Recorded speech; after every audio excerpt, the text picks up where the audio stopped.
जो राम भी नहीं बोल सकते थे वो ब्रह्मर्षि हो गए। तो जो भक्ति मार्ग में चल रहे हैं ब्रह्म से कोई त्रुटि हो जाती है तो ऐसा नहीं कि इनका मार्ग अवरुद्ध हो गया कि भगवत प्राप्ति रुक गई, ऐसा नहीं। भक्ति मार्ग में, क्योंकि इस भक्ति मार्ग में भगवान उसके हृदय में बैठकर के साथ भगवान उसके हृदय में बैठकर उसके सारे मलों को धो बहा करके अपने योग्य बना लेता है।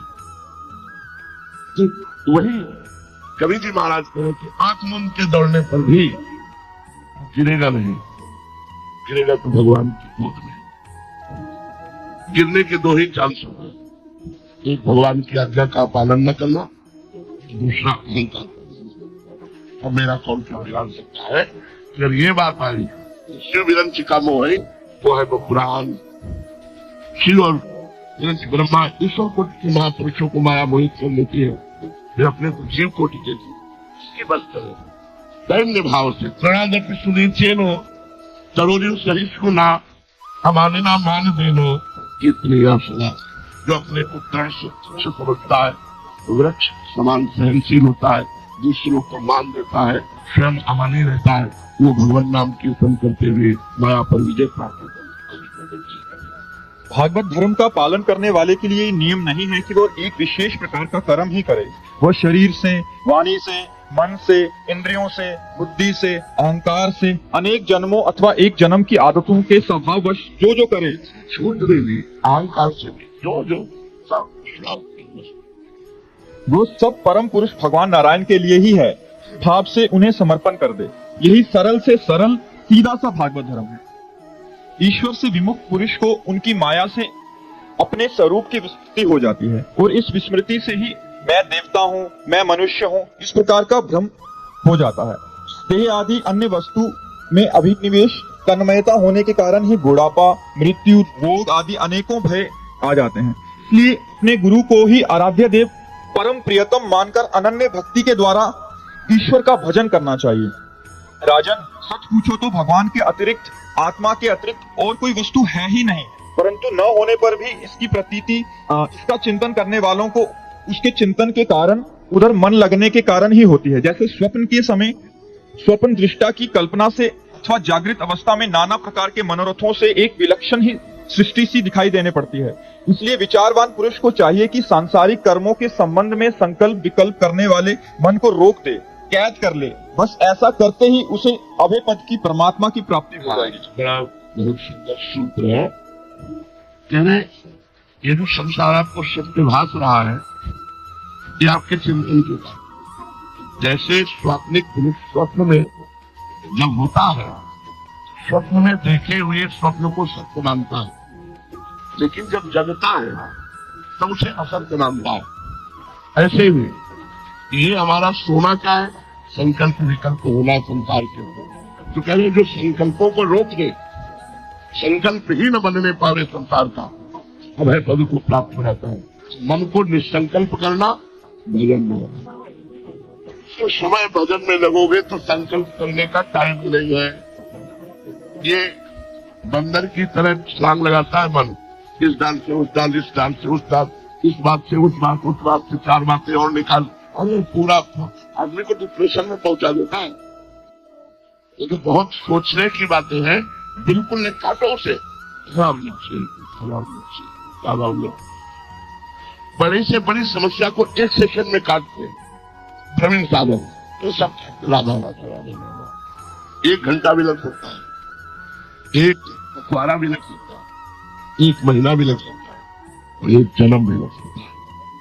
बड़ी से बड़ी घटना, बड़ी से बड़ी बात को 1 सेकंड में काटते, कुछ नहीं।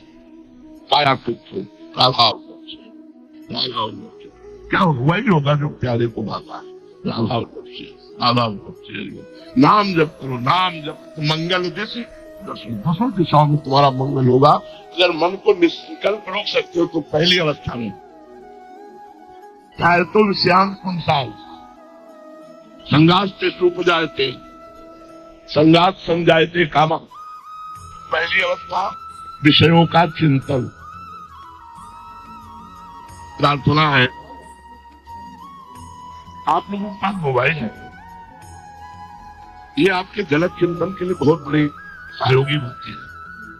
प्रार्थना है आप मोबाइल से संसार मत देखिए।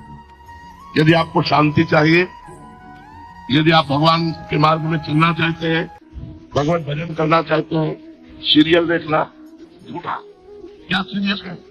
झूठे में झूठा, असल संसार में झूठा।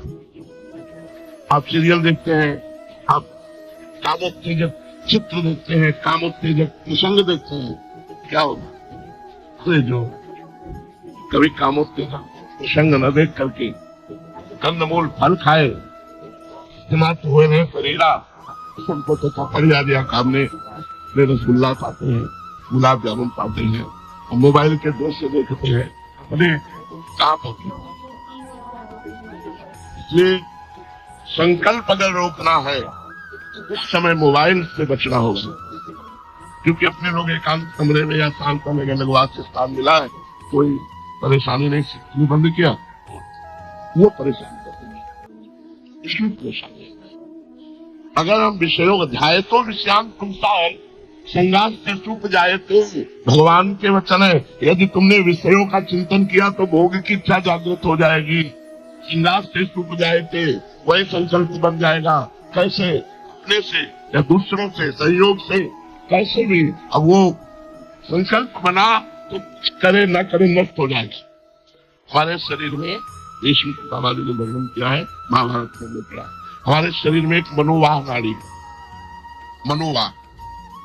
जब ही हम गंदी बात का चिंतन करते हैं, जब वो एक्टिव हो जाती है। जैसे गाय के शरीर में कहीं दूध नहीं, आप परीक्षण करके आप पूरे शरीर को देख ले, दूध की कोई चीज नहीं। जब वो वात्सल्य से युक्त होती है, उसका रक्त दूध के रूप में परिणत होता है।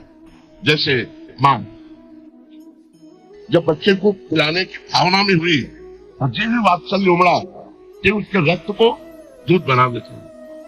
ऐसे ही जो भी हमारे अंदर काम जागृत हुआ, वो दृश्य देखकर, चिंतन देखकर, वो संकल्प बनाकर मनोवाह नाड़ी एक्टिव हो जाती है।